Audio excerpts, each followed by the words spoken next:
Hey everybody, it's Shadowstar and Crystal here for another Arrow discussion. This time it's episode 12 of season 2, Tremors, which, thank goodness, this episode was a lot better than the last two. Yeah, I guess so. It was. It had a lot going for it, and I didn't care for it at first, but it got interesting near the end. yeah, it picked up. We'll start with the villain, who is actually a villain we've seen before. Wolverine? No, Bronze Tiger. We actually saw him in like the second or third episode of this season. And yet I don't remember him. He was working with Chen Wei, remember? I even pointed out I think he's this person we'll see again. But I didn't mention his name at all, because honestly, he's in that episode. But they didn't say it. They don't say anything about him. Yeah. But yeah. He's just there. Yeah, but you know, this is our which means this is our second time meeting Ben Turner Bronze Tiger, who we'll be seeing again, obviously, because, you know, we have that ending. We have that ending with him.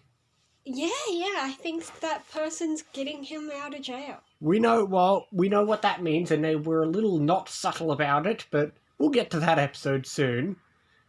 Mm-hmm. We'll get to that episode soon, but at least it's not a boring villain. At least this episode had a villain, and it was enjoyable. He's not the best villain, but he's not the worst. He's at least someone. But this episode's obvious main focus is Roy. Yeah, definitely. Obviously, the episode starts off with a reference to an earlier scene from not this season. It was last season. When Shadow was training Oliver, we had the water thing. Yeah. Except this one didn't. Except this time, Oliver's turned it around. Because if you remember, when Shadow did it, it was about training, because hitting the water does improve arm strength. Whereas with Roy, it's learning not to go too far. Yeah, because we see he did get angry and go too far and smash the whole table. Which, I mean, to be fair, that's what Shadow said about the story, remember? Yeah. The story about the kid who trained for a year hitting water, and then when he came home, he broke a table. Yeah. But yeah, obviously, like I said, we've been building to stuff with Roy, and this is obviously... If Salvation was Roy's turning point in Season 1, this is his turning point in Season 2. And basically this... How many turning points does a person need? I don't know. That makes it sound like he did a 180. No, it makes it sound like he did a 360. Yeah. Which would be bad. But, like I said, Roy, obviously, people who've seen the show know that Roy's a really good character coming up, and this is where we're really building to it.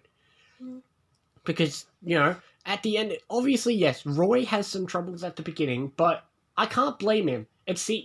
Normally you think, oh, he's just being petty, but you can understand he does have the Mirakuru increasing everything. So, he's already got his normal anger amplified by that. But, obviously, then it builds to stuff in the end when they team up, and then he's now part of the team. We've got a new team member. Yep. He's officially part of the team. Yeah, we've got our newest team member. It's always just been those three. It's always been Felicity and Diggle. We finally have another one. Oh yeah, true. This is finally the start of somewhat of a B team. Yeah. The closest I can think of was a tiny appearance of Sarah being in the team, but that wasn't really happening. That was just a couple of episodes at the start of the season. Yeah. But, that was the Roy plot. While interesting, there's not too much to say about it. It was an enjoyable plot, and like I said, they're really building to Roy, and that's the thing. Roy wasn't frustrating, even when he's lashing out or denying or not cooperating.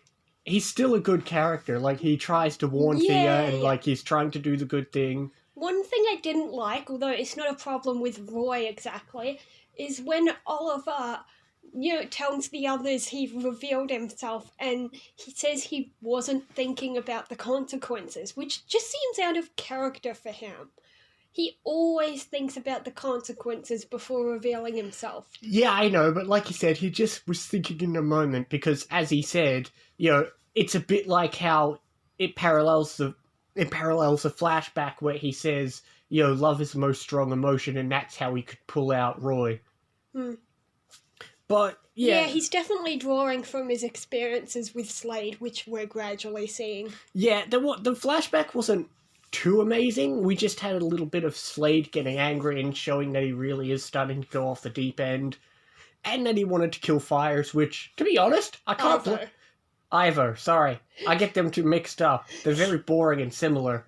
But, he does want to blow up the freighter, which, to be honest, I know they're like, oh, we want to get home. But they've made that sacrifice before. Yeah. I kind of it wouldn't be that bad if they blew up Ivo and all the crap he's planning. Yeah, true. They're saying, oh, he killed Shadow, but it's still... But not just that, but if he gets the Mirakuro, it'll be really To be fair, bad. we can't blow up the freighter. And Anatole is still on there. True. We know that can't happen. That's why we can't do it. That's why Oliver was thinking of it, even though he has no idea who that random person was. But, yeah, the flashbacks didn't have too much, nothing too exciting, but, it's just more building on stuff with Slade, which is fine. The flashbacks really get crowing crazy very soon. I'm not sure if it's next episode, but we're building there. Actually, it must be coming up soon, because this season hasn't had its flashback-only episode yet. I think the next biggest plot in the episode might have been Moira. I was going to say, we'll get the Moira stuff, which we're building up to a Moira plot. Like I said, Moira's got more than her... The first half, obviously, it was building up to her court case, and she sat around for the past 2 episodes, which is fine. You had to wait it out a bit. But, now we're starting to build with the second Moira plot of the season. I still don't get why they think it's a good idea. Like, if only they knew that the jury did not actually let her go. Okay, but they also claim that 40% of voters would have voted for her. So... Yeah. It would have been an easier decision if they had said at least 60% of voters, because that's a majority. I mean, 40% still isn't really enough. Votes don't work like that. It's not one or the other. So it's not like that says 60% of the votes are going to Sebastian Blood, who, by the way, wasn't in this episode. True.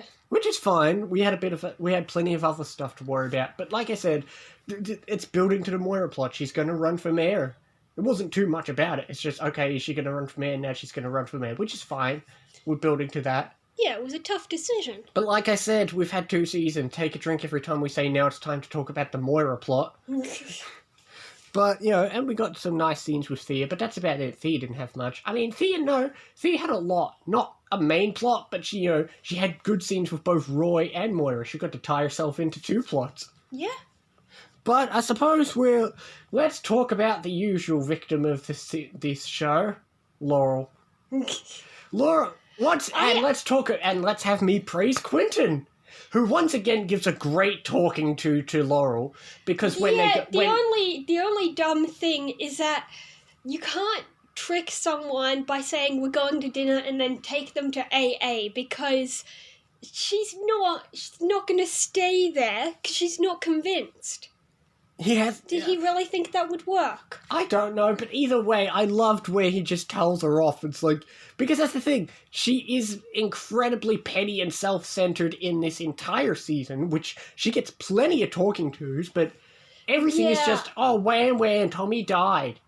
Yeah, but then after she talks to Joanna, that's really when she feels like her whole world is falling apart, because practicing law is her passion, and now she'll probably never be able to be a lawyer again. Yeah, it's just, like I said last time, it's another slap in the face to Laurel, who needs a wake-up call to say, hey, you screwed up, and there will be consequences. And this is it. It's like, no one's going to take you seriously when everyone knows you're an alcoholic or whatever. Yeah. But, and I suppose since we're talking about Laurel, that's about it. She was a bit drunk, she had some problems, but There was that moment at the end with Sarah. And I like, there was a little foreshadowing. Did you catch the foreshadowing of the Sarah plot? When Oliver was on the phone? Yes, I noticed that. Yeah, because we didn't know who he was calling, but I thought of that right away. I thought maybe he's calling Sarah. I was wondering if you'd pick up on that. I knew who it was. Like, oh yeah, that thing. Yeah. Just the way that she revealed I feel like that would have been a great way to reveal to the audience that she's alive way back then, because if somebody's like drunk or something, we could be like, are they hallucinating or is she alive? I guess, but it would have been a bit weird to try and introduce Sarah here. It's better the way we've done it. Yeah, I know. Plus, we needed Sarah in the flashback, so you couldn't introduce her here. Yeah, I know. But obviously, that's our major. That's our major cliffhanger. Really, there was one that's more like a foreshadowing of later with the Bronze Tiger stuff. But this is our. Yeah. We finally get to see the lady in heels who We've seen her before. Yeah, but did she tell us her name before? Yes. We've had her before. Okay, like I said, she's just foreshadowing the later episode, not next episode. But next episode is a cliffhanger involving Sarah. But that's about it. I think I do know what the next episode refers to. Yeah, but like I said, this was an enjoyable episode. It's picking up a lot of plots, and it's finally put the Roy plot in full force since now he's on the team. No more toying around with Roy. We're really getting somewhere with him. And we've got a lot of little plot threads and an exciting cliffhanger and an enjoyable villain. It's all pretty good. It's not the hugest of episodes. Like I said, it doesn't always have to be super huge, but it's not bad. Yeah, it does its job. People always misinterpret average or slightly above average as bad, which doesn't make sense. I think average doesn't mean bad. Bad means bad. Yeah, and it's not average boring, because sometimes something can be boring average, like the last two episodes. They weren't bad; they were just there. Whereas this one, it's enjoyable. It's not the hugest of episodes like some of the earlier ones or later ones, but it's an enjoyable one, and that's important. Yeah, it's fine. It does its job. I just don't know how high to go. Maybe 6.5? Yeah, I was going to say about 7. It's, like I said, it's not huge, but it's nice. A nice 7. That seems justified for me. Okay, 6.5. That's fair enough. 6.5 and 7. And since you mentioned it, what's next episode called? Heir to the Demon. I know what that means, and you do too. Yeah. But if you enjoyed that, we will see you next time for more of Season 2 and Heir to the Demon with that cliffhanger with Sarah. So, we will see you next time. Like, comment, subscribe if you enjoyed. Sure, see you next time.